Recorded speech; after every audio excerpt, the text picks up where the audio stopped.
বারবার একটা জিনিস বলি, মা ছিলেন, মা আছেন, মা থাকবেন, আমাদেরই বিশ্বাস নেই। ডাক্তারে 48 ঘন্টা সময় দিয়েছিল, যেখানে বাবা 40 ঘন্টা মায়ের সাধারণ নাম জপ করে গেছে। আমি 40 ঘন্টা যখন হয়েছে তো 48 ঘন্টা সময় দিয়েছিল।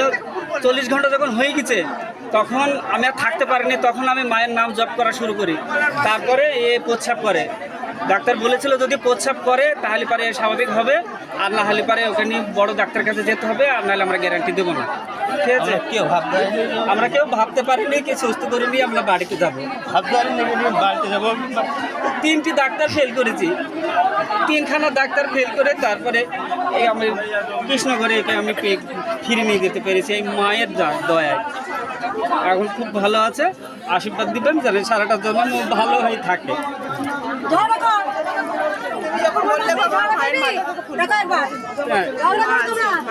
তোমরা সবাই উলু